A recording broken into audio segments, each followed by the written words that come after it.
আসসালামু আলাইকুম ওয়া রাহমাতুল্লাহি ওয়া বারাকাতুহু। আলহামদুলিল্লাহ ওয়াহদাহু ওয়াসসালাতু ওয়াসসালামু আলা মান লা নাবিয়্যা বা'দাহু। প্রশংসা আল্লাহ সুবহানাহু ওয়া তাআলার জন্য, শান্তি অবতীর্ণ হোক মুহাম্মদ সাল্লাল্লাহু আলাইহি ওয়াসাল্লামের প্রতি।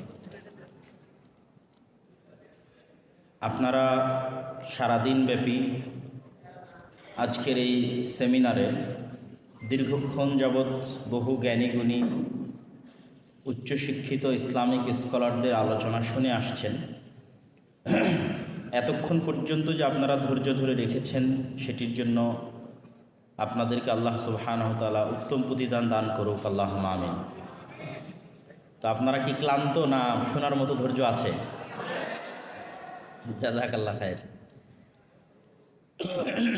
আমার বিষয় দেওয়া ছিল সিরাত ও সমসাময়িক তরুণদের ভাবনা, এরকম কিছু একটা। তো সিরাতুন নবী সাল্লাল্লাহু আলাইহি ওয়াসাল্লাম আসলে তো অনেক বড় একটা বিষয়। 23 বছরের জীবনী আপনি আধা ঘন্টায় বলবেন, এটা অসম্ভব, এটা আসলে হয় না। কিছু কিছু অংশ, গুরুত্বপূর্ণ অংশ তুলে ধরা যেতে পারে, শিক্ষণীয় ব্যতিক্রম। তো আমি রাসূলুল্লাহ সাল্লাল্লাহু আলাইহি ওয়াসাল্লামের নেতৃত্বের দিকটা বাছাই করেছি তুলে ধরার জন্য। কেননা আমার দৃষ্টিতে আমি মনে করি প্রত্যেক মুসলিম তখনই সফল যখন সে নেতা হওয়ার চিন্তা করবে এবং নেতৃত্বের গুণাবলী তার মধ্যে বিরাজমান থাকবে। অন্যথায় আমাদের যেই গোলামীর জীবনযাপন আমরা সারা বিশ্বব্যাপী করছি, নেতৃত্বের গুণাবলী অর্জন না করা পর্যন্ত আমরা আমাদের এই গোলামীর জিঞ্জির ভাঙতে পারবো না। ফলত নেতৃত্ব এবং এই দাসত্বের জিঞ্জির ভাঙতে হলে নেতৃত্বের গুণাবলী অর্জন করতে হবে এবং রাসূলুল্লাহ সাল্লাল্লাহু আলাইহি ওয়াসাল্লামের নিকট থেকে শিখতে হবে।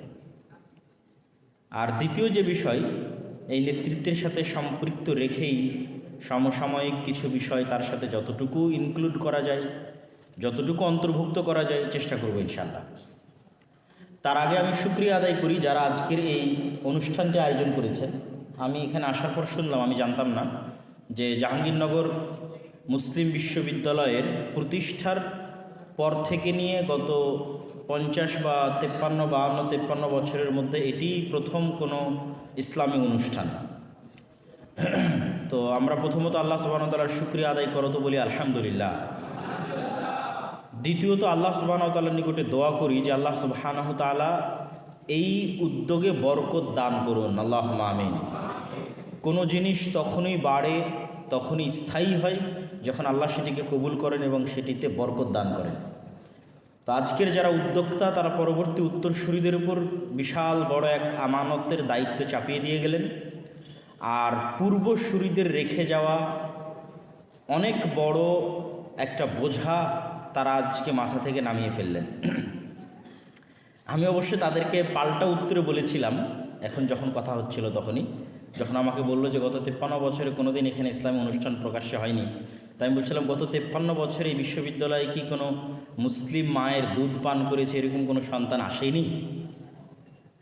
তো না, আমি মনে করি অবশ্যই আমাদের এই চেতনা থাকতে হবে যে আমরা আমাদের যে স্বাধীনতা আছে, আমাদের যে রাইটস আছে, আমাদের যে অধিকার আছে একজন মুসলিম হিসেবে, সেটি নিঃসংক চিত্তে আমরা সেই অধিকার বাস্তবায়ন করতে চাই ইনশাআল্লাহ।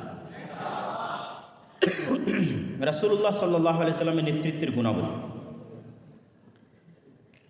সবগুলো বিষয় টাচ করা সম্ভব হবে না। আজকে আমি একটা স্পেসিফিক লম্বা ঘটনা আপনাদের সামনে তুলে ধরব, তারপরে আর কিছু গুণাবলীর কথাও তার সাথে আসবে ইনশাআল্লাহ। একটা স্পেসিফিক লম্বা ঘটনা হচ্ছে রাসূলুল্লাহ সাল্লাল্লাহু আলাইহি ওয়াসাল্লাম একদা তিনি তার সাহাবীদের নিয়ে রওনা দিয়েছেন এক সফরে। আমি সময় স্বল্পতার কারণে অত বেশি মধ্যেখানে আরবি না বলে শুধু ঘটনার সামারিটা আপনাদের সামনে তুলে ধরব। তো এক সফরে রাসূলুল্লাহ সাল্লাল্লাহু আলাইহি ওয়াসাল্লাম সাহাবীদের নিয়ে রওনা দিয়েছেন। দীর্ঘ যাত্রার কারণে, শরীরে ক্লান্তি থাকার কারণে তারা রাত একটু দেরি করে ঘুমিয়েছেন। তো রাত একটু দেরি করে ঘুমানোর ফলে পরের দিন ফজরে উঠতে সকলের দেরি হয়েছে। পরের দিন ফজরে উঠতে যখন সকলের দেরি হয়েছে, তখন এমন একটা অবস্থা দাঁড়িয়ে গেছে যে সূর্য উদয় হওয়ার পর তাদের ঘুম ভাঙতেছে, তথা সকলের ফজরের সালাত কাজা হয়ে গেছে। হাদিস সহিহ, রাসূলুল্লাহ সাল্লাল্লাহু আলাইহি ওয়াসাল্লামের পক্ষ থেকে এই হাদিস সহিহ। তো সর্বপ্রথম যিনি ঘুম থেকে জাগ্রত হয়েছেন, হাদিসের বর্ণনাকারী হচ্ছে ইমরান বিন হুসাইন রাদিয়াল্লাহু তাআলা আনহু। সর্বপ্রথম যিনি ঘুম থেকে জাগ্রত হয়েছেন তিনি আবু বকর রাদিয়াল্লাহু তাআলা আনহু। আবু বকর রাদিয়াল্লাহু তাআলা আনহু ঘুম থেকে জাগ্রত হওয়ার পর দ্বিতীয়জন যিনি ঘুম থেকে জাগ্রত হয়েছেন তিনি ওমর ইবনুল খাত্তাব রাদিয়াল্লাহু তাআলা আনহু। তো ওমর ইবনুল খাত্তাব এবং আবু বকর রাদিয়াল্লাহু তাআলা আনহুর মধ্যে আবু বকর রাদিয়াল্লাহু তাআলা আনহু আল্লাহর নবীকে ডাকতেও যাননি, জাগাতেও যাননি। তিনি মনে মনে ভাবছেন হয়তো আল্লাহর নবীর উপরে কোনো ওহী অবতীর্ণ হয়েছে, যার ফলশ্রুতিতে তিনি ঘুম থেকে ওঠেননি অথবা জাগা পাননি। কিন্তু ওমর রাদিয়াল্লাহু তাআলা আনহু যেহেতু স্ট্রেট ফরওয়ার্ড এবং খুব বেশি সাহসী, ফলত তিনি সরাসরি রাসূলুল্লাহ সাল্লাল্লাহু আলাইহি ওয়াসাল্লামের কানের কাছে গিয়ে তাকবীর দিতে শুরু করলেন। আল্লাহু আকবার, মা আসাবান নাস, কি হলো মানুষের যে তারা সকলেই ঘুমিয়ে আছে। তো তার তাকবীর ধ্বনিতে রাসূলুল্লাহ সাল্লাল্লাহু আলাইহি ওয়াসাল্লাম জাগ্রত হয়ে গেলেন। রাসূলুল্লাহ সাল্লাল্লাহু আলাইহি ওয়াসাল্লাম জাগ্রত হওয়ার পরপরই সাহাবীদেরকে আদেশ দিলেন যে তোমরা দ্রুত এই স্থান ত্যাগ করো, দ্রুত এই স্থান ত্যাগ করো। এই বাক্যের ব্যাখ্যায় বহু মুহাদ্দিসিনে কেরাম লিখেছেন যে কোনো একটি জায়গায় যখন কোনো অসৎ কাজ, অকল্যাণকর কাজ সংঘটিত হয়, তখন সেখানে শয়তানের আসর বা প্রভাবকে মাথায় রেখে তিনি দ্রুত সেই জায়গা পরিবর্তন করতে বললেন। জায়গা পরিবর্তনের সাথে সাথে মানুষের মন মানসিকতা, শয়তানের প্রভাব, অনেক কিছু থেকে সে হয়তো বেরিয়ে আসতে পারবে। তো জায়গা পরিবর্তন করার পর সাহাবীদের মধ্যে একজন সাহাবী, যিনি যার উপর ফরজ গোসল ছিল কিন্তু তিনি ফরজ গোসল করার মতো পানি পাচ্ছিলেন না, তো তিনি সালাত আদায় করেননি, দাঁড়িয়ে আছেন। রাসূল সাল্লাল্লাহু আলাইহি ওয়াসাল্লাম সালাত আদায় শেষে তাকে জিজ্ঞেস করছেন, তুমি কেন সালাত আদায় করোনি? তো বলে, ঘটনা এই আল্লাহ নবী পানি পায়নি, দাঁড়িয়ে আছে। তো আল্লাহ নবী বললেন, তুমি তায়াম্মুম করো, তথা ফরজ গোসল থাকা অবস্থাতেও মাটি দিয়ে পবিত্রতা অর্জন করা যাবে। তো তিনি তায়াম্মুম করে এবার সালাত আদায় করলেন। তারপরে তারা রওনা দিলেন। রওনা দেওয়ার পর আমরা সকলেই জানি যে মরুভূমিতে পানির সংকট। পরবর্তী সালাত আসার আগে এবং পরবর্তী খাবার চাহিদা আসার আগে পানির সংকট দেখা দিল। আশেপাশে প্রচুর পরিমাণে পানি খোঁজা হলো, কিন্তু কোনো পানির জায়গা অনুসন্ধান করে পাওয়া গেল না। ফলত রাসূলুল্লাহ সাল্লাল্লাহু আলাইহি ওয়াসাল্লাম আলী রাদিয়াল্লাহু তাআলা আনহুকে পাঠালেন তার সাথে আরেকজনকে দিয়ে, যে তোমরা দূর দূরান্ত পর্যন্ত খুঁজে আসো যেখানে গেলে পানি পাওয়া যেতে পারে। আলী রাদিয়াল্লাহু তাআলা আনহু পানি অন্বেষণের জন্য বের হলেন। কিছু দূর যাওয়ার পর রাস্তায় একজন মহিলাকে দেখছেন, ইমরাআতুন সাদাতুন, একজন মহিলা যে 2 মটকা, চামড়ার মটকা অথবা অন্য কোনো কিছুর হতে পারে, সেই 2 মটকা পানি পরিপূর্ণ করে নিয়ে আসতেছে। আলী রাদিয়াল্লাহু তাআলা আনহু সেই মহিলাকে জিজ্ঞেস করলেন যে পানি তুমি কোথায় পেলে, পানির জায়গা কোথায়? তখন সেই মহিলা উত্তরে বলছে যে আহদি বিলমা আমস হাযিহি সাআহ, গতকাল আমি এই জায়গাতে ছিলাম, এই সময়ে গতকাল আমি এই জায়গাতে ছিলাম, আমি পানি অন্বেষণের জন্য বের হয়েছি, গতকাল এই সময়ে এই জায়গায় ছিলাম, তথা দীর্ঘ 24 ঘন্টার পথ সফর করে সে পানি নিয়ে আসতেছে। তো আলী রাদিয়াল্লাহু তাআলা আনহু বুঝলেন যে আশেপাশে পানির জায়গা খুবই সংকট, অতএব 20-25 ঘন্টার আগে পানি পাওয়ার কোনো উপায় নেই। তখন তিনি সেই মহিলাকে বলতেছেন যে আপনি কি মুহাম্মদ সাল্লাল্লাহু আলাইহি ওয়াসাল্লামকে চিনেন কিনা, তার নাম ধরে। তো আচ্ছা, ওই লোক যে সাবিই হয়ে গেছে, নিজের দিন বা নিজের ধর্ম ত্যাগ করে ফেলেছে। তো মানুষজন বলা বলি করতো যে মুহাম্মদ সাল্লাল্লাহু আলাইহি ওয়াসাল্লাম তার দিন বা ধর্ম ত্যাগ করে ফেলেছেন। হ্যাঁ সেই লোক। তো তিনি আপনাকে ডাকছেন, তিনি আপনার সাথে কথা বলতে চান, একটু কথা বলবেন। তখন সেই মহিলাকে সাথে করে নিয়ে তার পানি সহ আলী রাদিয়াল্লাহু তাআলা আনহু রাসূলুল্লাহ সাল্লাল্লাহু আলাইহি ওয়াসাল্লামের নিকটে উপস্থিত হলেন। রাসূলুল্লাহ সাল্লাল্লাহু আলাইহি ওয়াসাল্লাম তাকে বলতেছেন যে তার পানি থেকে তারা পানি গ্রহণ করতে পারবে কিনা, এই মর্মে তার কাছে তিনি অনুমতি চাচ্ছেন। তো মহিলা বলছে যে আমার 2 জন ইয়েতিম বাচ্চা আছে, আমি একজন বিধবা মহিলা, আমার ছেলে মেয়েদের আমি লালন পালন করি এবং আমি দেখাশোনা করি, তো আমি তাদের জন্য এই পানি সংগ্রহ করেছি।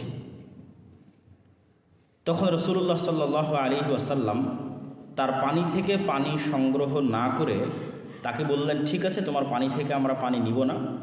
সামান্য কিছু পানি সেখান থেকে আলাদা একটি মগে তিনি সংগ্রহ করলেন বা আলাদা কোনো কিছুতে সংগ্রহ করলেন, করে রাসূলুল্লাহ সাল্লাল্লাহু আলাইহি ওয়াসাল্লাম কিছু আয়াত অথবা কিছু দোয়া পড়ে সেই পানিতে ফু দিলেন।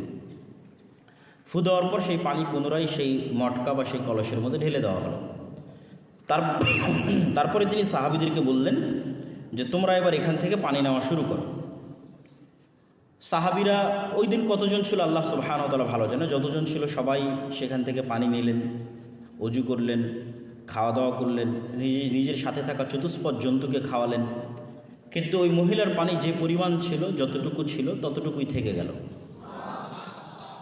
ঘটনা এখানেই শেষ না, আমার উদ্দেশ্য এটি বলা না। আমি রাসূল সাল্লাল্লাহু আলাইহি ওয়াসাল্লামের নেতৃত্বের গুণাবলীর একটা অংশ তুলে ধরার জন্য আজকে এই একটা লম্বা হাদিস বলবো, বাকি পয়েন্টগুলো ধীরে ধীরে শেষ করে দেবো ইনশাল্লাহ। এবার রাসূলুল্লাহ সাল্লাল্লাহু আলাইহি ওয়াসাল্লাম সাহাবীদেরকে বললেন যে তোমাদের কারো যদি চাদর থাকে তাহলে এখানে চাদর বিছাও। একজন সাহাবী চাদর বিছালো।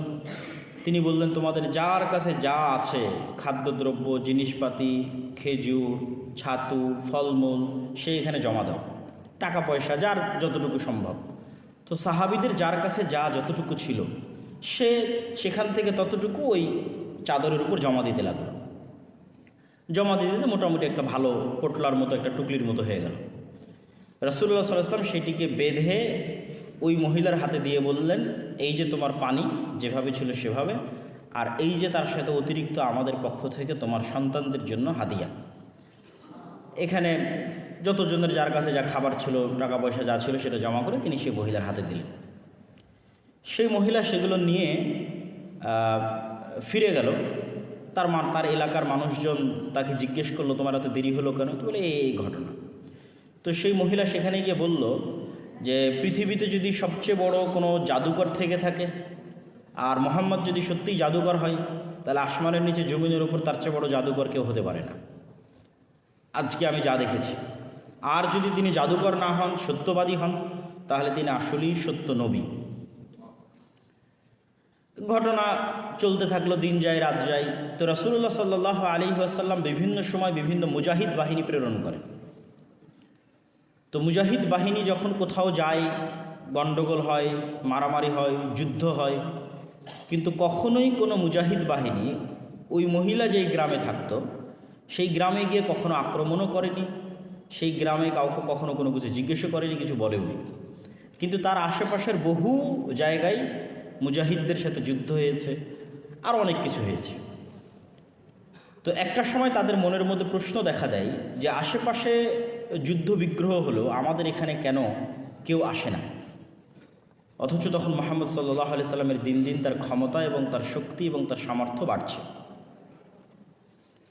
তখন সেই মহিলা তাদেরকে বলল, ওই গ্রামের মানুষজনকে বলল যে আমি ধারণা করছি যে আমি ওই দিন মুহাম্মদ সাল্লাল্লাহু আলাইহি ওয়াসাল্লামকে যে পানি পান করার যে সহযোগিতাটা করেছিলাম, ওই সহযোগিতার মুকাফাআহ, বিনিময় স্বরূপ মুহাম্মদ সাল্লাল্লাহু আলাইহি সাল্লাম আমাকে এবং আমার গ্রামবাসীর যেন কোনো ক্ষতি না হয়, কোনো ভীত সন্ত্রস্ত না হয়, এই জন্য তিনি কখনোই কোনো মুজাহিদ বাহিনী এই দিকে প্রেরণ করেননি বা পাঠাননি।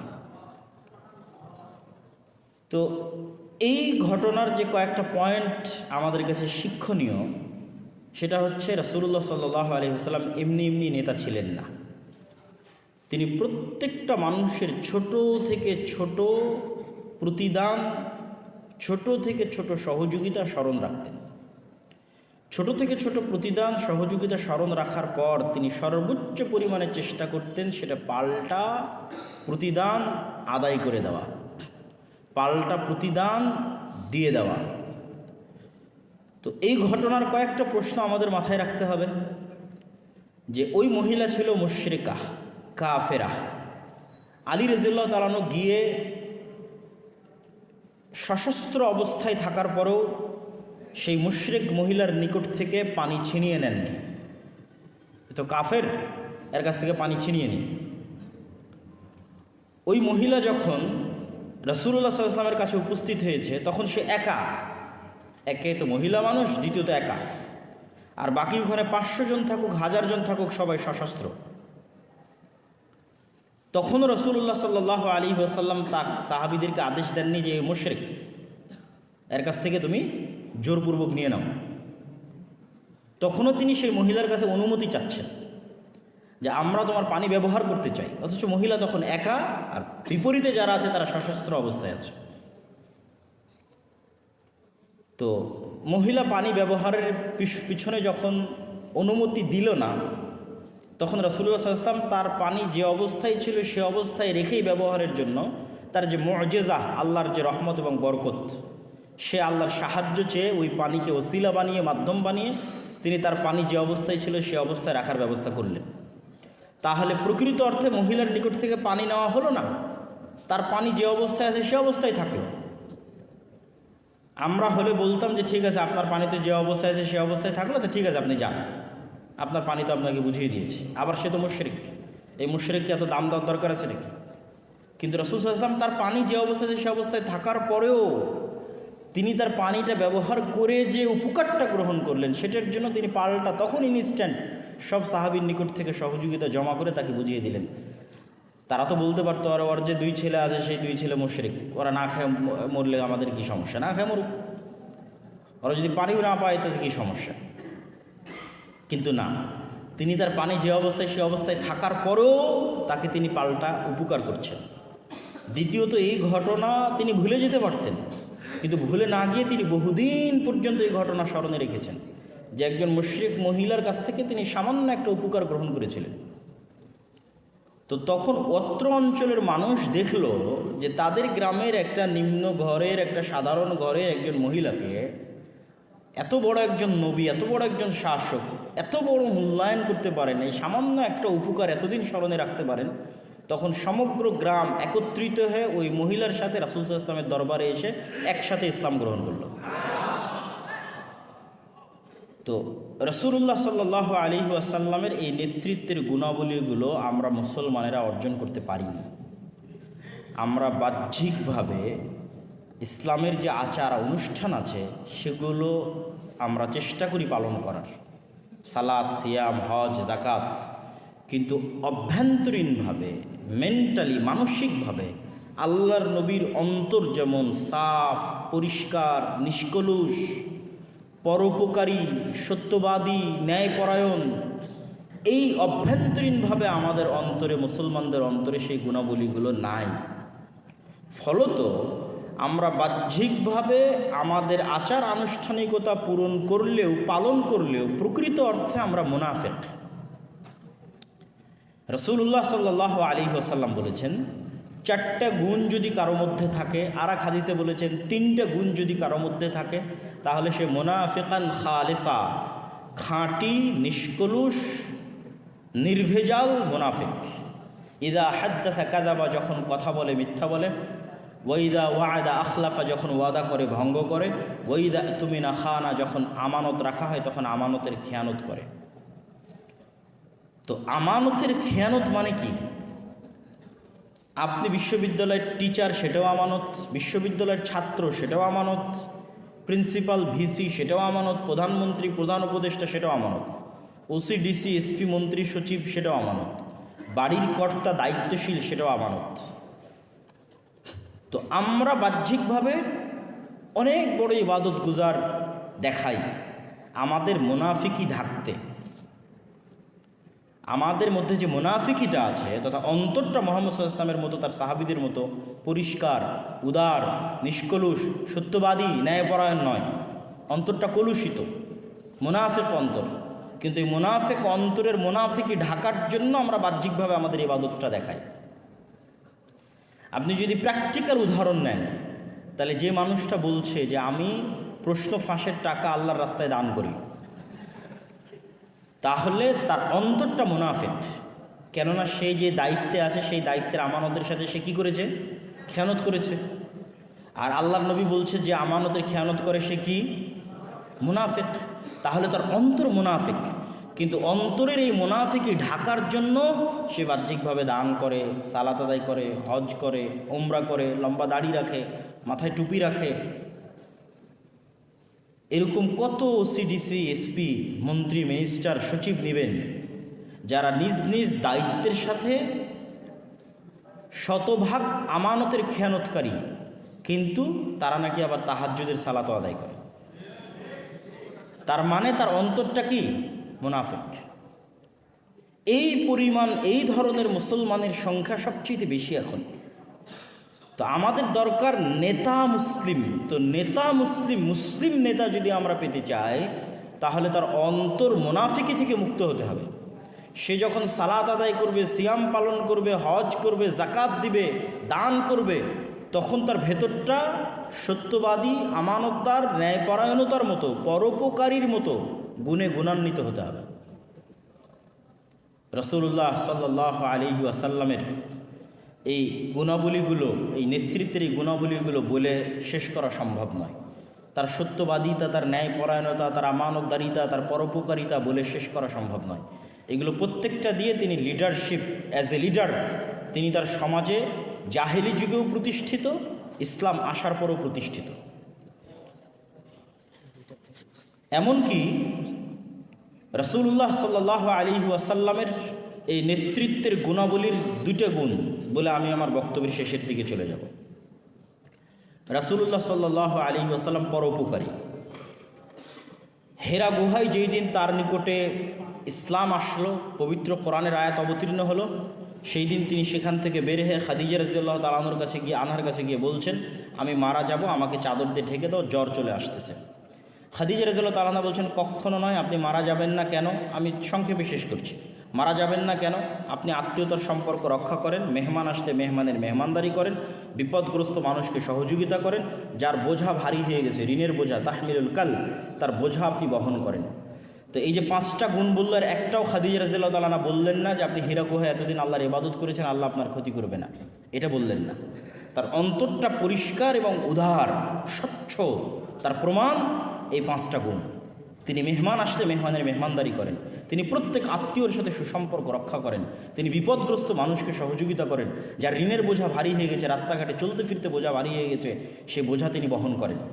তো শুধু এতটুকুই বলা না, আল্লাহর নবীর সিরা যেটি ছিল তার সবচেয়ে বড় প্রমাণ হচ্ছে আবু বকর রাদিয়াল্লাহু তাআলা আনহু। কেন? আল্লাহর নবীর সবচেয়ে ক্লোজ ফ্রেন্ড, বেস্ট ফ্রেন্ড হচ্ছে আবু বকর রাদিয়াল্লাহু তাআলা আনহু। তো যখন মক্কায় আল্লাহর নবী মাজলুম, তখন তিনি সাহাবীদের অনুমতি দিয়েছেন, তোমরা আজকের ইথিওপিয়া, হাবশা, সেখানে হিজরত করবে। তো ওখানে হিজরত করার উদ্দেশ্যে আবু বকর রাদিয়াল্লাহু তাআলা মক্কা থেকে বের হয়ে গেছে। রাস্তার মধ্যে একজন কাফের মুশরিক আবু বকর রাদিয়াল্লাহু তাআলা রাস্তা থামিয়ে দিয়েছে। কোথায় যাচ্ছেন আপনি? তো বলে, মক্কার লোক আমাকে থাকতে দিচ্ছে না, স্বাধীন মতো শান্তি মতো দিন পালন করতে পারছি না মক্কার লোকের অত্যাচারে, তাই হিজরত করতেছি হাবশার উদ্দেশ্যে, ইথিওপিয়ার উদ্দেশ্যে। তখন ওই কাফের উত্তরে বলছে, আপনার মতো লোক লা ইখরাজ ওয়ালা ইয়াখরুজ, আপনার মতো ব্যক্তি মক্কা থেকে বেরো হতে পারে না, মক্কার মানুষ আপনাকে বেরো করে দিতে পারে না। কেন? ইন্নাকা লা তাসিলুর রাহিম, আপনি আত্মীয়তার সম্পর্ক রক্ষা করেন, ওয়া তুঈনু আলা নাওয়াইবিল হক, বিপদগ্রস্তকে সহযোগিতা করেন, ওয়া তাহমিলুল কাল, যার বোঝা ভারী হয়ে গেছে তার বোঝা বহন করেন। প্রত্যেক যেই গুণ খাদিজা রাদিয়াল্লাহু তাআলা আনহা আল্লাহর নবীর জন্য হীরা গুহা থেকে বের হওয়ার পর আল্লাহর নবীকে বলেছিলেন, ওই প্রত্যেকটা গুণ এই কাফের, এই মুশরিক আল্লাহর নবীর সবচেয়ে ক্লোজ ফ্রেন্ড আবু বকর রাদিয়াল্লাহু তাআলা আনহুর জন্য বলতেছে। তার মানে আবু বকর রাদিয়াল্লাহু তাআলা আনহু আল্লাহর নবীর সিরা থেকে কি পরিমাণ শিখেছে, যে দুইটা ডিফারেন্ট ঘটনায় সেম গুণাবলী তাদের জন্য বলা হচ্ছে। আল্লাহর নবীর জন্য খাদিজা রাদিয়াল্লাহু তাআলা আনহা বলছেন হেরা গুহা থেকে বের হওয়ার পর, আবু বকর রাদিয়াল্লাহু তাআলা আনহুর জন্য একজন কাফের বলছে যখন তিনি মক্কা থেকে হিজরত করে চলে যাচ্ছেন, তখন সেম গুণ। আর আবু বকর রাদিয়াল্লাহু তাআলা আনহুর এই উন্নত চরিত্রের কারণে, এই উন্নত গুণাবলীর কারণে, যা তিনি আল্লাহর নবীর নিকট থেকে শিখেছিলেন, অসংখ্য বড় বড় সাহাবী আবু বকর রাদিয়াল্লাহু তাআলা আনহুর হাতে ইসলাম গ্রহণ করেছে। আপনারা জানেন কিনা জানি না, যে আশারা মুবাশশিরিনা বিল জান্নাহ, যে 10 জন জান্নাতের সুসংবাদ প্রাপ্ত সাহাবী, সেই 10 জনের অর্ধেকের বেশি সাহাবী আবু বকর রাদিয়াল্লাহু তাআলা আনহুর হাতে ইসলাম গ্রহণ করেছে। কেননা তিনি এরকম উন্নত চরিত্রের ছিলেন, মানুষকে প্রভাবিত করে ফেলতে পারতেন, মানুষকে ইনফ্লুয়েন্স করে ফেলতে পারতেন, মানুষকে ইমপ্রেস করে ফেলতে পারতেন তার উন্নত চরিত্র, উন্নত গুণাবলী দিয়ে। কিন্তু আজকে আমরা মুসলমানেরা সবচেয়ে পিছিয়ে আছি ওই জায়গাতে। এটি গেল আল্লাহ নবীর পরোপকারী হওয়ার গুণ। আর একটা গুণ বলে আমার বক্তব্যের শেষের দিকে চলে যাব, সত্যবাদিতা এবং ন্যায়পরায়ণতা। আল্লাহর নবী হওয়ার আগে মক্কায় সবচেয়ে বেশি পরিচিত এই দুইটা গুণের কারণে। সমগ্র মক্কাবাসী জানে কে সত্যবাদী, মুহাম্মদ ইসলাম সত্যবাদী, কে ন্যায়পরায়ণ, মুহাম্মদ ইসলাম ন্যায়পরায়ণ। আবু সুফিয়ান আল্লাহর নবী থেকে 1000 কিলোমিটার দূরে, 1500 কিলোমিটার দূরে জেরুজালেমে বাদশাহ হিরাক্লিয়াসের দরবারে কোনো রেকর্ডার অন নাই, কোনো লাইভ নাই, কিচ্ছু নাই। কেউ আবু সুফিয়ানের কথা রেকর্ড করে নেবে এর কোনো অপশন নাই, কেউ আবু সুফিয়ানের কথা লাইভ প্রচার করবে এর কোনো অপশন নাই। 1000 কিলোমিটার দূরে জেরুজালেমে বাদশাহ হিরাক্লিয়াসের সামনে আবু সুফিয়ান রাদিয়াল্লাহু তাআলা আনহু তখন কাফের। তখন তিনি সাক্ষ্য দিচ্ছেন যে মুহাম্মদ ইসলাম সত্যবাদী। মুহাম্মদ ইসলামকে আমরা কখনো দেখিনি, মা জাররাবনা, কখনো তার অতীত ইতিহাসে আমরা কখনো দেখিনি যে সে মিথ্যার আশ্রয় নেয়, কখনো দেখিনি। তাহলে যদি মুহাম্মদ ইসলামের মধ্যে এই সত্যবাদিতা এবং ন্যায়পরায়ণতা না থাকতো, আবু সুফিয়ান মুহাম্মদ ইসলামের হাতে ইসলাম গ্রহণ করতেন না। কেননা তো মুহাম্মদ ইসলাম নেতা হতে পারতেন না। যে আর একজনের সাথে অন্যায় করে সে নেতা হতে পারে না, যে আর একজনকে কটু কথা বলে সে নেতা হতে পারে না, যে আর একজনের গীবত করে সে নেতা হতে পারে না, যে আর একজনের সাথে হিংসা করে সে নেতা হতে পারে না। অসম্ভব। মানুষ তার থেকে দূরে সরে যাবে, মানুষ তার কাছে আসবে না, মানুষ তার হাতে ইসলাম গ্রহণ করবে না। কিন্তু মুহাম্মদ ইসলাম স্বচ্ছ। এত জুলমের পর, এত অত্যাচারের পর তিনি মানুষের প্রতি অন্যায় করেননি। তিনি তার নেতৃত্বের যে উন্নত গুণ ছিল সেটি বজায় রেখেছেন। ফলত মানুষ, বড় বড় নেতা তার কাছে সে ইসলাম গ্রহণ করতে সংকোচ করতো না। খালিদ বিন ওয়ালিদের মতো বড় নেতা, আমর ইবনে আল আসের মতো বড় নেতা, উমর ইবনে আল খাত্তাবের মতো বড় নেতা, আবু সুফিয়ানের মতো বড় নেতা, এরা সব আল্লাহর নবীর বিরুদ্ধে যুদ্ধ করেছে বড় বড় লিডিংয়ে থেকে। এত বড় বড় বিরোধী দলের এত বড় বড় নেতা হওয়ার পরও আল্লাহর নবীর সামনে এসে ইসলাম গ্রহণ করতে তাদের মধ্যে চুল পরিমাণ সংকোচ কাজ করেনি। কেন? একটাই কারণে কাজ করেনি, রাসূল সাল্লাল্লাহু আলাইহি ওয়াসাল্লামের স্বচ্ছ উন্নত চরিত্রের কারণে। কিন্তু সেই স্বচ্ছ উন্নত চরিত্র থেকে মুসলিমরা পিছিয়ে। ইউরোপ এবং আমেরিকায় বসবাস করা মুসলমানদেরকে দেখে আমি হতবাক হয়ে যেতাম। সবার কথা বলতেছি না, বহু মুসলমান ইউরোপ এবং আমেরিকায় গিয়ে মিথ্যার আশ্রয় নেয়। সরকারের কাছে, ইহুদি, খ্রিস্টান, কাফের সরকারের কাছে 2 টাকা বেশি পাবে এই জন্য মিথ্যা বলে। তাহলে এই মুসলমান যে মিথ্যার আশ্রয় নিচ্ছে, সে তো তার আত্মমর্যাদা, আত্মসম্মান নষ্ট করে দিচ্ছে, সে ইসলামের মূল্যবোধ ধ্বংস করে দিচ্ছে। ইসলামের মূল্যবোধের একটা বড় অংশ হচ্ছে মানুষের সেলফ রেসপেক্ট। আর রাসূলুল্লাহ সাল্লাল্লাহু আলাইহি ওয়াসাল্লাম ইসলামী অর্থনীতির একটা মানদণ্ড দাঁড় করিয়ে দিয়েছেন, আল কানাআহ, অল্পে তুষ্টি। মানুষ সুদের ভিত্তিতে লোন নেওয়া এটা আরও পরে, কিন্তু কর্জে হাসানাও নিবে বিলাসিতার জন্য, যে পাকা মাটির বাড়ি টিনের করবে, টিনের বাড়ি পাকা করবে, মোটরসাইকেল নাই নিবে, ফ্রিজ নাই নিবে, এসি নাই নিবে, এই ধরনের কাজের জন্য কর্জে হাসানা নিবে, সুদভিত্তিকের কথা বলতেছে না, নিবে। এটার প্রতিও আল্লাহ নবী অনুৎসাহিত করেছে। কেন? যখন আপনি একবার কর্জে হাসানা নেবেন, সে আপনার কাছে টাকা চাইবে, দিতে পারবেন না, মিথ্যার আশ্রয় নেবেন। যখন আপনি নিজে মিথ্যা বলবেন, আপনার পরিবার মিথ্যা বলবে, আপনার স্ত্রী মিথ্যা বলবে, তখন এদের কারো সেলফ রেসপেক্ট নাই, আত্মসম্মান নাই, এরা কখনোই নেতা হতে পারবে না, এরা তো গোলাম থাকবে। এই পরিবার থেকে কখনো নেতার জন্ম হবে না, মহাবীরের জন্ম হবে না, মহাপুরুষের জন্ম হবে না। কেন? সেলফ রেসপেক্ট হারিয়ে ফেলেছে, এমনি গোলাম হয়ে গেছে। এই জন্য অভ্যন্তরীণভাবে স্বাধীন থাকার জন্য, অভ্যন্তরীণভাবে নেতা হওয়ার জন্য, শতভাগ আত্মসম্মান, আত্মমর্যাদা থাকার জন্য সত্যবাদিতা, ন্যায়পরায়ণতা এগুলোর বিকল্প নাই। বক্তব্যের শেষের দিকে এসে আমি আপনাদেরকে কয়েকটি উদাত্ত আহ্বান জানাতে চাই। জাস্ট একটু ভেঙে 2-1টি উদাত্ত আহ্বান জানাবো। প্রথমত, আপনারা আপনাদের পার্শ্ববর্তী দেশ ভারতকে দেখেন। তারপরের একটু দূরে মধ্যপ্রাচ্যে ইসরায়েলকে দেখেন। গত 24 ঘন্টা ইসরায়েল সিরিয়ার 500-র অধিক জায়গায় বোমা হামলা চালিয়েছে। পৃথিবীর কাউকে জিজ্ঞেস করার প্রয়োজন মনে করেনি, পৃথিবীর কারো অনুমতি নেওয়ার প্রয়োজন মনে করেনি, না জাতিসংঘ, না আমেরিকা, কারো না, ড্যাম কেয়ার। কিন্তু তারা ভ্রান্তির উপর কতটা অ্যাগ্রেসিভ, কতটা উগ্র, কতটা কট্টর হতে পারে ভ্রান্তির উপর। আপনাদের পার্শ্ববর্তী দেশের যারা হিন্দুত্ববাদী দল, তারা তাদের ভ্রান্ত, সবাই জানে, আপনারাও জানেন, ভ্রান্তির উপর তারা কতটা কট্টর হতে পারে, কতটা শক্ত হতে পারে। আর আপনারা মুসলমানেরা বলতেছেন যে না, আমরা স্বাধীন হয়েছি, আমরা খুব সাহসী।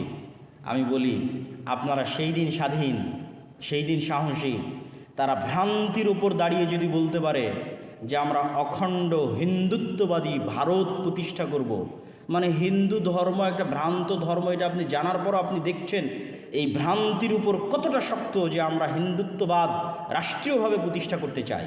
তাহলে আপনি কিসের সাহসী যদি আপনি বলতে না পারেন যে আমরা বাংলাদেশে রাষ্ট্রীয়ভাবে ইসলাম প্রতিষ্ঠা করতে চাই? আপনি সাহসী না, আপনি ভীরু কাপুরুষ। আর এই ভীরুতা, এই কাপুরুষতা আপনাকে শিখিয়েছে সেকুলারিজম। সে কেন সেকুলার হয় না?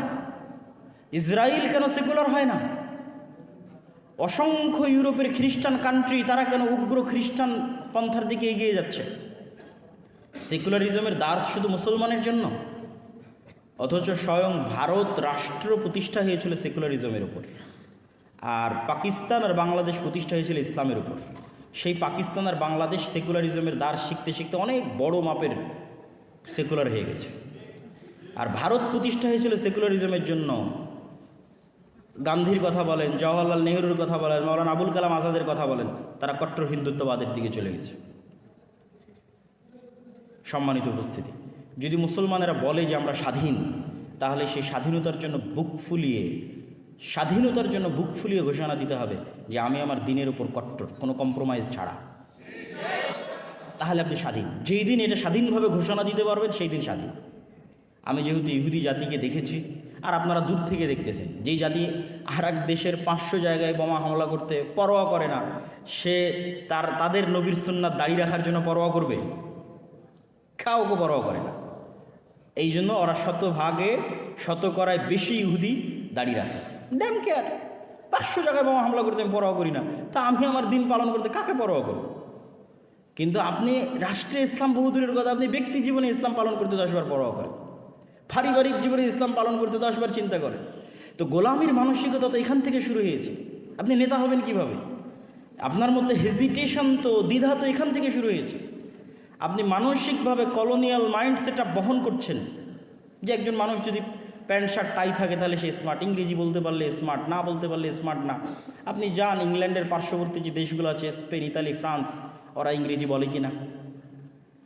ইংরেজি শিখতে হবে না কথা বলছি না, কিন্তু ফরাসিরা, স্প্যানিশরা, ইতালিয়ানরা মেন্টালি আমাদের চেয়ে বেশি স্বাধীন মানসিকভাবে। ও ড্যাম কেয়ার, পরোয়া করে না, আমি কেন ইংরেজি শিখবো, ও আসে আমার ভাষা শিখবো। মানে মানসিকভাবে সে বেশি স্বাধীন।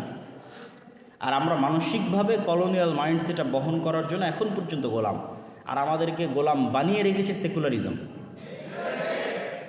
এই জন্য এই সেকুলারিজমকে শত্রু বানাতে হবে। কীরকম শত্রু বানাতে হবে? যেমন ইব্রাহিম আলাইহিস সালাম ঘোষণা দিয়েছিল, কাফারনা বিকুম আমাই ইয়াকফুর বিত্তাগুত।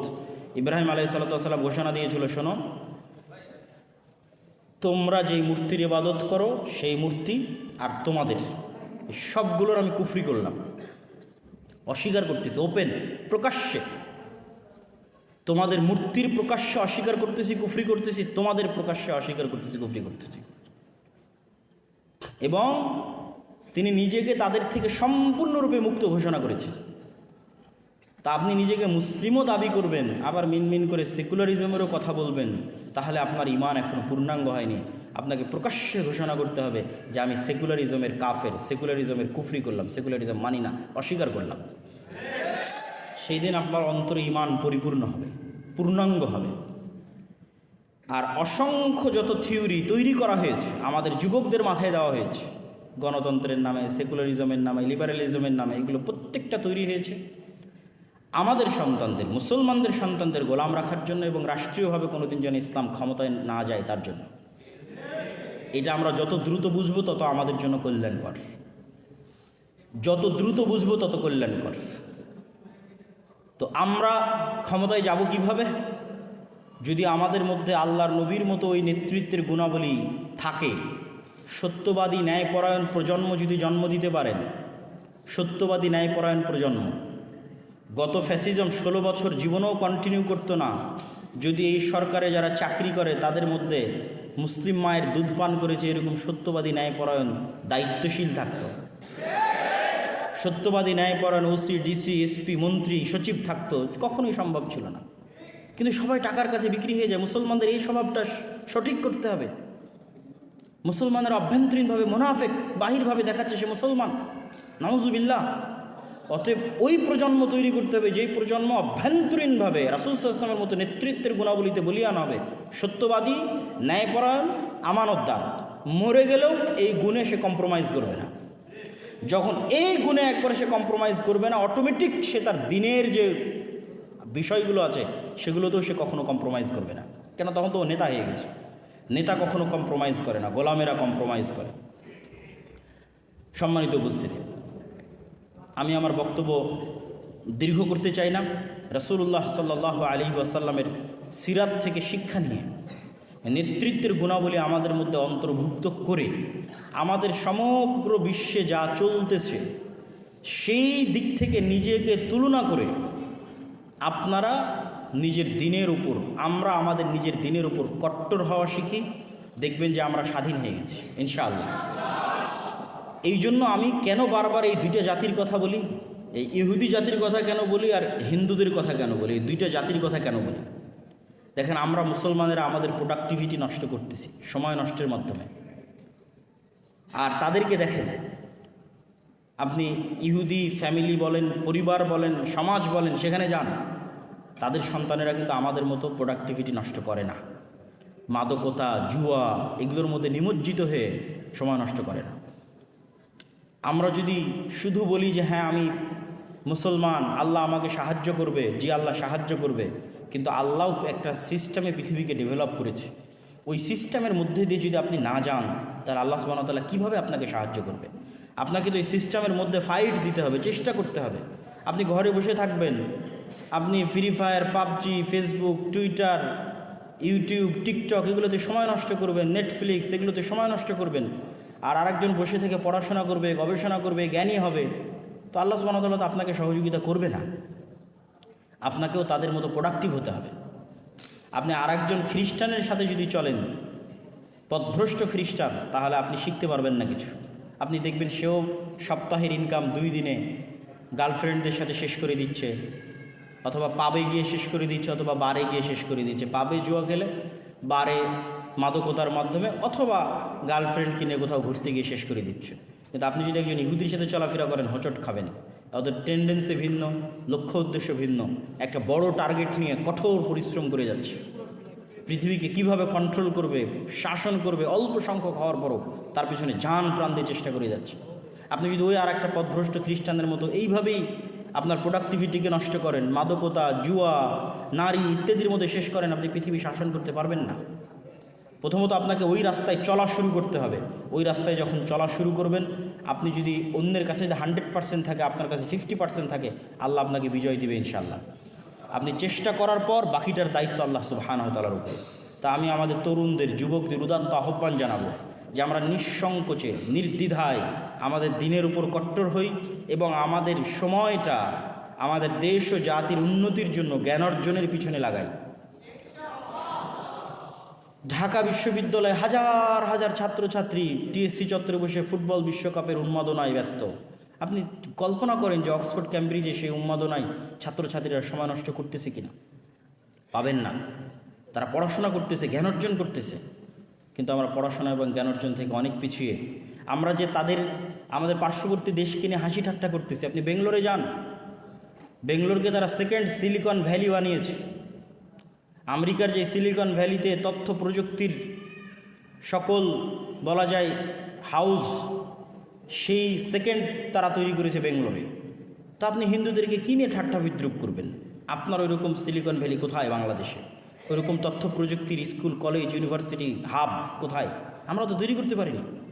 তাহলে আপনাকে ওই জগতে টেক্কা দিতে হবে, দিনের উপর কট্টর হতে হবে এবং জ্ঞান বিজ্ঞানের চেষ্টা পরিশ্রম করে টেক্কা দিতে হবে। তাহলে জাতি হিসেবে স্বাধীন হবেন। আর যদি সারাদিন মুখে সেকুলারিজম আর লিবারালিজম এগুলো যদি মুখে আওড়ান, নিজের দিনের সাথে কম্প্রোমাইজ করেন আর মদ জুয়া ইত্যাদি নিয়ে ব্যস্ত থাকেন, তাহলে আমাদের গোলামির জন্য অন্য কাউকে দোষ দিয়ে লাভ নয়। আমাদের গোলামির জন্য আমরাই দায়ী।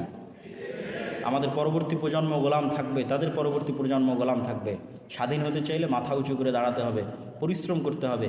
আল্লাহ সুবহানাহু ওয়া তাআলা আমাদের জাতিকে, আমাদের দেশকে, আমাদের পরবর্তী প্রজন্মকে স্বাধীন হিসেবে এই গোলামির জিঞ্জির থেকে মুক্ত হওয়ার তৌফিক দান করুক, আল্লাহুম্মা আমিন। কিছু প্রশ্ন আপনাদের পক্ষ থেকে এসেছে।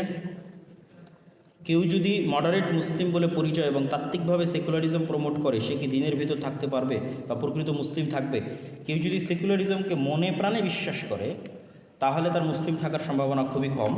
আর যদি সেকুলারিজমকে এই সেন্সে, যেই সেন্সে অন্যরা না বুঝেই বলে যে ভাই এই দেশে আরও অন্য ধর্মের মানুষেরা আছে, তাদের থাকার অধিকার ইত্যাদি, সেগুলো ইসলামও স্বীকার করে যে অন্য ধর্মের মানুষেরা থাকবে, তাদের অধিকার দিতে হবে, এটার সাথে ইসলামের কোনো দ্বিমত নাই। ইসলামের দ্বিমত হচ্ছে আপনি সেকুলারিজমের নামে আসলে অন্তরে ইসলাম বিদ্বেষ লালন করা হয় এবং রাষ্ট্রীয়ভাবে, রাষ্ট্রীয় কাঠামোগতভাবে সেকুলারিজমের নামে ইসলামকে, ইসলামের বুকে লাথি দেওয়া হয়, তথা মুসলমানদের যে অধিকার, সেই অধিকারকে ডাউন করার জন্য সেকুলারিজম ইউজ করা হয়। তো এই জন্য আমি বললাম যে আপনাদেরকে আপনাদের পার্শ্ববর্তীদের থেকে শিখতে হবে। আপনি এত বড় সেকুলার, তো আপনি কলকাতার দাদা বাবুদের আগে সেকুলার হতে বলেন, ওরা আগে সেকুলার হোক। আপনারা তো তাদের থেকে দার্স দেন। এই দেশের বড় বড় সেকুলাররা কাদের থেকে দার্স দেয়? কলকাতার সেকুলারদের থেকে দার্স দেয়। তো ভারতে আগে তোমরা সেকুলারিজম কায়েম করো, তারপর আপনি বাংলাদেশে সেকুলারিজমে শিক্ষা দিয়েন। ভারতে যদি তারা হিন্দুত্ববাদ কায়েম করে, তো বাংলাদেশে ইসলাম কায়েম করতে সমস্যা কী? মানুষের স্বাধীন ইচ্ছা শক্তি বলতে মূলত কী বোঝায়? যখন কেউ নিজের ইচ্ছা দ্বারা কোনো সিদ্ধান্তে উপনীত হয়, সেটা প্রকৃত অর্থে আল্লাহর সিদ্ধান্ত বলে পরিগণিত হয় কি না? যদি তাই হয়, তবে মানুষের ইচ্ছা শক্তি স্বাধীন কী করে হয়? অনুগ্রহ করে ইসলাম বলে দিলেন। প্রথমত, আল্লাহ সুবহানাহু ওয়া তাআলার ইচ্ছা শক্তি বলতে আল্লাহর অনুমতি, আল্লাহর পারমিশন, এবং এটা আল্লাহ সুবহানাহু ওয়া তাআলার একটা সিস্টেম, যে সিস্টেমের উপর তিনি ডেভেলপ করে পৃথিবীকে ছেড়ে দিয়েছেন। আর স্বাধীনভাবে চিন্তা করার কল্পনা, সিদ্ধান্ত মানুষের। এই সিদ্ধান্ত বাস্তবায়নে যে শক্তি বা যে অনুষঙ্গগুলো মানুষ ব্যবহার করতেছে, যে জিনিসগুলো মানুষ ইউজ করতেছে, প্রত্যেকটা পার্টস, প্রত্যেকটা শক্তি, সব কিছু আল্লাহ সুবহানাহু ওয়া তাআলার দেওয়া। আমি কান দিয়ে শুনতেছি, শোনার সিদ্ধান্তটা নেওয়ার ক্ষেত্রে আমি স্বাধীন, কিন্তু এই কানের শ্রবণ শক্তি কে দিয়েছে? আল্লাহ দিয়েছে। আমি চোখ দিয়ে দেখতেছি, গুনাহের কাজই দেখতেছি, এইটা দেখার সিদ্ধান্ত নেওয়ার স্বাধীনতা আমার, কিন্তু এই চোখে দেখার শক্তি কে দিয়েছে? আল্লাহ সুবহানাহু ওয়া তাআলা দিয়েছে। তো তিনি যে আমার দেখার শক্তিটা ছিনিয়ে নিচ্ছেন না ওই খারাপ কাজ করা অবস্থায়, আমি আর একটা মানুষকে অন্যায়ভাবে হত্যা করতেছি, তো আমার হাতে হত্যা করার মতো শক্তি আল্লাহর দেওয়া, ওই সময় যে আল্লাহ আমার হাত অবশ করে দিচ্ছে না, এইটাই হচ্ছে আল্লাহ সুবহানাহু ওয়া তাআলার দেওয়া আমাকে প্রদত্ত শক্তি। এটাই হচ্ছে আল্লাহ সুবহানাহু ওয়া তাআলার যেই সিস্টেমে উনি ডেভেলপ করেছেন সেই অনুমতি। কিন্তু ডিসিশন, স্বাধীনতা, যেটা সিদ্ধান্ত আমি নিয়েছি, সেটা আমার। যদি এটা আমার স্বাধীনতা না হতো, তাহলে আমরা তো সবাই সবাইকে হত্যা করে বলতাম যে এটা আমি করিনি, তাকদিরে লেখা ছিল, তুমি কেন আমাকে হত্যা করবে? সেটা না, আপনি ওই হত্যা আপনার সিদ্ধান্তই করেছেন, কিন্তু ওই হত্যা করতে গিয়ে যত কিছুর আপনি সহযোগিতা নিয়েছেন, প্রত্যেকটাই আল্লাহ সুবহানাহু ওয়া তাআলা। আপনার শক্তি, আপনার মেধা, আপনার কান, সব কিছু আল্লাহ সুবহানাহু ওয়া তাআলার দেওয়া, সিদ্ধান্ত আপনার। আমরা জানি কন্যা সন্তান, আচ্ছা তাকদিরের বিষয় মনে রাখতে হবে, তাকদির আল্লাহর জ্ঞান। আমরা অনেক সময় ভুল করি, আগে মাথায় এটা ইনস্টল করে নিতে হবে, তাকদির মানে কি? আল্লাহর জ্ঞান। আপনারা এখন বিজ্ঞানের মাধ্যমে বলে দিতে পারতেছেন ওখানে বৃষ্টি হবে, ওখানে ভূমিকম্প হবে, এই বাচ্চা হবে, ছেলে হবে, মেয়ে হবে, অনেক কিছু বলে দিতে পারতেছে। তো আল্লাহ সুবহানাহু ওয়া তাআলা এর চেয়ে কত জ্ঞানী। আল্লাহ সুবহানাহু ওয়া তাআলা বলেছেন মানুষকে অল্প সামান্যতম জ্ঞান দান করা হয়েছে। অসংখ্য হাদিসের তুলনাও দেওয়া হয়েছে, মহাসাগরের মধ্যে সুই ডুবে উঠালে যতটুকু হয় তার চেয়েও কম জ্ঞান মানুষকে দেওয়া হয়েছে। তো আল্লাহ সুবহানাহু ওয়া তাআলা এত মহাজ্ঞানী হওয়ার পর তিনি জানেন না যে আপনি ভবিষ্যতে কী করবেন? আপনাদের বিজ্ঞান বলতে পারছে, তিনি বলতে পারবেন না? এটা জ্ঞান। আমরা জানি কন্যা সন্তান আল্লাহ তাআলার রহমত। তাহলে আমার পরিচিত একজন প্রকাশ্যে সুদখোর, যার 3টি মেয়ে, তাহলে তার উপর কি আল্লাহ সুবহানাহু ওয়া তাআলার রহমত বর্ষিত হচ্ছে? আচ্ছা, কন্যা সন্তান আল্লাহর রহমত এইভাবে হাদিস নাই, এইভাবে হাদিসে এসেছে, কেউ যদি 3জন কন্যা সন্তান লালন করে, তাহলে রাসূল সাল্লাল্লাহু আলাইহি ওয়াসাল্লাম তার জিম্মেদারি নিচ্ছেন যে তার কন্যা সন্তানেরা তাকে জান্নাতে নিয়ে যাওয়ার জন্য চেষ্টা করবে। তারপর আল্লাহর নবী 2 জন সন্তানের কথাও বলেছেন, তারপরে 1 জন কন্যা সন্তানের কথাও বলেছেন। এখন বিষয় হচ্ছে কিয়ামতের মাঠে সকল উপকার পাওয়ার প্রথম শর্ত তাওহীদ থাকতে হবে। সকল উপকার পাওয়ার, আল্লাহর নবীর আপন চাচা আবু তালেব, তাকে আল্লাহর নবী করজোড়ে রিকোয়েস্ট করতেছে, হাম্বল রিকোয়েস্ট, আল্লাহর আমার চাচা প্লিজ আপনি একবার বলেন লা ইলাহা ইল্লাল্লাহ, আপনি একবার লা ইলাহা ইল্লাল্লাহ বললে আপনার কি আছে না আছে তার জন্য আমি আল্লাহর কাছে যা করা লাগে সব করব। কিন্তু আপনি লা ইলাহা ইল্লাল্লাহ না বললে এটা আমার পক্ষে করা সম্ভব হবে না। তা আল্লাহ নবীর চাচা লা ইলাহা ইল্লাল্লাহ বললেন না। তারপরেও আল্লাহর নবী বলছেন যে আমার চাচা লা ইলাহা ইল্লাল্লাহ না বলে না বলুক, আমি আল্লাহর কাছে ক্ষমা চাইতেই থাকবো যতদিন আল্লাহ আমাকে নিষেধ না করবে। তখন এবার আল্লাহ কোরআনের আয়াত অবতীর্ণ করে দিয়ে তার নবীকে নিষেধ করছেন যে একজন নবীর জন্য এটা কখনোই শোভা পায় না যে তিনি এমন ব্যক্তির জন্য দোয়া করবেন যে আল্লাহর তাওহীদকে স্বীকার করেন। আল্লাহু আকবার। তাহলে প্রথমত যে উপকারী পেতে চান কি লাগবে? তাওহীদ। তাওহীদ নাই কোনো উপকারী কাজ দিবে না। আল্লাহর নবী তার চাচাকেও কোনো উপকার করতে পারবেন না। তাওহীদ যদি থাকে তাহলে অবশ্যই অন্য আর গুনাহ, সেই গুনাহগুলোর শাস্তির ব্যবস্থা আল্লাহ সুবহানাহু ওয়া তাআলা করে দিবেন। যদি অন্য গুনাহগুলো তার ভারী বেশি হয়, দাড়িপাল্লায় নেকি যদি কম হয়, তাহলে সেগুলোর কি শাস্তি হবে, কি ব্যবস্থা হবে সেটা আল্লাহ সুবহানাহু ওয়া তাআলা করবেন। সেই ব্যবস্থা করে দিয়ে তাওহীদ থাকার কারণে তার যে উপকারটুকু পাওয়ার, সেই উপকারটুকু পাওয়ার ব্যবস্থা আল্লাহ সুবহানাহু ওয়া তাআলা করে দিবেন। আমাদের মৃত্যু হওয়ার পর আল্লাহ আমাদের আবার জীবিত করবেন, কিন্তু এটা অনেকেই বিশ্বাস করে না। তাদের জন্য এই আয়াতটি আমাকে ব্যাখ্যা করে দিবেন। আল্লাহই হচ্ছেন শস্য দানা ও বীজ বিদীর্ণকারী, তিনি মৃত থেকে জীবন্তকে বের করেন এবং জীবন্ত থেকে মৃতকে।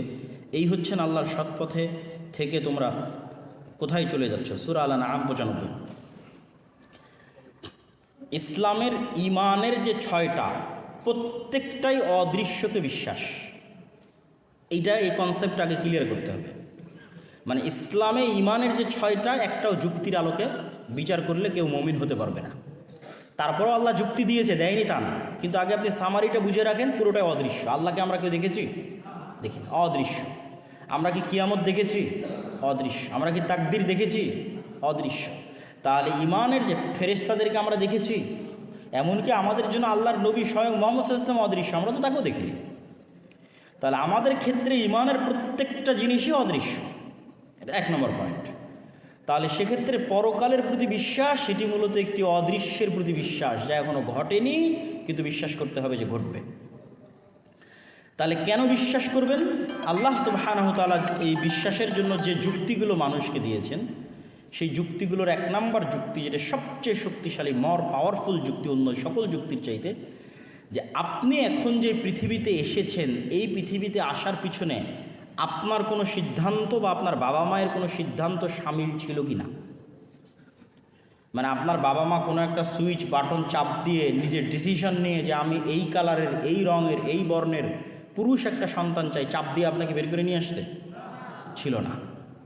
ঠিক আপনিও কোনো একটা ডিসিশন নিয়ে যে না আমি এতদিন পর অমুক তারিখে পৃথিবীতে যাব, আপনি সেই সিস্টেমে পৃথিবীতে এসেছেন, এটা হয়েছে? হয়নি। তাহলে আপনার বাবা মায়ের হাতে ছিল না, এই ক্ষমতা ছিল না যে আপনাকে তারা পৃথিবীতে নিয়ে আসে। সেকেন্ড, আপনার হাতে ছিল না যে আপনি পৃথিবীতে আসবেন। তাহলে পুরোটাই আপনার বাবা মায়ের নিজস্ব ক্ষমতার বাইরে এবং আমার নিজস্ব ক্ষমতার বাইরে আমি পৃথিবীতে চলে এসেছি। আমার নিজস্ব ইচ্ছার বাইরে এবং আমার বাবা মায়ের কোনো ক্ষমতার বাইরে আমি পৃথিবীতে চলে এসেছি। তাহলে এইবার যদি পৃথিবীতে আমি চলে এসে থাকি উইদাউট আমার ডিসিশন, উইদাউট আমার বাবা মায়ের ডিসিশন, তাহলে আর একবার যে আবার হাল্লা উঠাবেন না, সেই গ্যারেন্টি আমি কেমনে দেবো বলেন? এই গ্যারেন্টি আমি তখনই দিতে পারতাম যদি আমি নিজে ডিসিশন নিয়ে এবার পৃথিবীতে আসতাম। যেহেতু এবার পৃথিবীতে ডিসিশন নিয়ে আসিনি, আমার বাবা মায়েরও সেই ক্ষমতা ছিল না, পৃথিবীর কোনো বাবা মায়ের সেই ক্ষমতা নেই, তাহলে যে আল্লাহ, যেই সত্তা আমাকে এইবার আমার ইচ্ছা ছাড়া, বাবা মায়ের ক্ষমতা ছাড়া পৃথিবীতে নিয়ে এসেছেন, তিনি চাইলে এর চাইতে আরও সহজভাবে দ্বিতীয়বার আমাকে জীবিত করতে পারেন। এই যুক্তিটা আল্লাহ দিয়েছেন যে প্রত্যেক যে কোনো জিনিস একবার সংগঠন করা কঠিন আর দ্বিতীয়বার করা সহজ। আপনারাই বলতেছেন ভাই এবার করেছি এই অনুষ্ঠান, এর পরের বার সহজ হবে। যে ফার্স্ট টাইম মোবাইল বানিয়েছে, কম্পিউটার বানিয়েছে, সেকেন্ড টাইম সহজ না কঠিন? সহজ। তাই আল্লাহ সুবহানাহু ওয়া তাআলা যে ফার্স্ট টাইম আমাদের এই পৃথিবীতে নিয়ে আসেন, তো সেকেন্ড টাইম তিনি পুনরায় আমাদের জীবিত করবেন না, এর কোনো গ্যারেন্টি কেউ দিতে পারবে না। দ্বিতীয়ত, আল্লাহ সুবহানাহু ওয়া তাআলা অসংখ্য মৃত জিনিস থেকে জীবিত হওয়ার উদাহরণ কোরআন মাজিদে দিয়েছেন।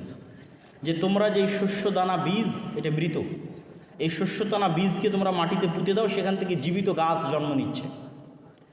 ডিম মৃত, তোমরা সেই ডিমে গরম দাও, সেখান থেকে জীবিত মুরগির জন্ম হচ্ছে। তাহলে এই অসংখ্য মৃত জিনিস থেকে পৃথিবীতে আল্লাহ তোমাদের সামনে জীবন্ত বের করে দিচ্ছে, তোমাদের চোখের সামনে। তাহলে তোমার মৃত যেই লাশ, যে মেরুদণ্ড মাটির মধ্যে পুঁতে আছে, সেই মৃত মেরুদণ্ড থেকে আল্লাহ পুনরায় তোমাকে জীবিত অবস্থায় সৃষ্টি করবেন না, এই গ্যারেন্টি তুমি কেমনে দাও যে আল্লাহ মৃত বীজ থেকে জীবন্ত গাছ তৈরি করতে পারে? ওই মাটি থেকেই তো আল্লাহ মৃত বীজ থেকে জীবন্ত গাছ তৈরি করছেন। তো পৃথিবীতে আল্লাহ এরকম অসংখ্য উদাহরণ আমাদের সামনে আছে যে আল্লাহ সুবহানাহু ওয়া তাআলা করছেন মৃত থেকে জীবিত। আচ্ছা, এই ছিল মোটামুটি প্রশ্ন, আর তেমন কোনো প্রশ্ন নয়। আমরা সকলেই বৈঠক শেষের দোয়া পড়ি। বৈঠক শেষের দোয়া পড়ে আজকে আমাদের এই অনুষ্ঠান আমরা শেষ করতে চাচ্ছি। সবাই আমার সাথে একটু বৈঠক শেষের দোয়া পড়বেন। আর আরেকটি কথা, আমাদের মিরপুর 12-তে দাওয়া সেন্টার আছে, যেখানে প্রতি শনিবার বাদ আসর আমি নিজে কিতাব ভিত্তিক দার্স দিই। আজকেও দিয়ে আসলাম। অনেক ভাই, বিশেষ করে আপনাদের স্টুডেন্টরাই বিভিন্ন বিশ্ববিদ্যালয়, জাহাঙ্গীরনগর ইউনিভার্সিটিরও 2-3 জন স্টুডেন্ট সেখানে নিয়মিত যায়, আমি চিনি তাদেরকে। এখন এখানে আমি দেখতে পাচ্ছি কিনা বলতে পারবো না। তো প্রতি শনিবার বাদ আসর একদম মিরপুর 12 বাস স্ট্যান্ডের অপোজিটে বাটার একটা শোরুম আছে, প্রিন্স বাজারের পাশের বিল্ডিং, লিফটের 5। তো আপনাদের পক্ষে যদি সম্ভব হয় প্রতি শনিবার সেখানে আসা বা মাঝে মধ্যে আসা, আমাদের এই দাসটা চলমান থাকবে। এবং চাইলে মাঝে মধ্যে সেখানে জুমার সালাতও আদায় করতে পারেন। তাহলে আপনাদের সাথে সাক্ষাৎ হবে, পরামর্শ হবে, আরও ভালোভাবে দাওয়াতি কাজের বিষয়ে ভবিষ্যৎ পরিকল্পনা তৈরি করা যাবে। আল্লাহ সুবহানাহু ওয়া তাআলা আমাদের যুবকদেরকে অত্র অনুষ্ঠানে উপস্থিত সকলকে, আয়োজককে, শিক্ষক মণ্ডলীকে, যারা যেভাবে সহযোগিতা করেছেন সকলকে আল্লাহ সুবহানাহু ওয়া তাআলা কবুল করুক, আল্লাহুম্মা আমিন। সকলকে আল্লাহ সুবহানাহু ওয়া তাআলা জাযায়ে খায়ের দান করুক, আল্লাহুম্মা আমিন। সুবহানাকা আল্লাহুম্মা বিহামদিকা আশহাদু আল্লা ইলাহা ইল্লা আনতা আস্তাগফিরুকা ওয়া আতুবু ইলাইক। আসসালামু আলাইকুম ওয়া রাহমাতুল্লাহি ওয়া বারাকাতুহু।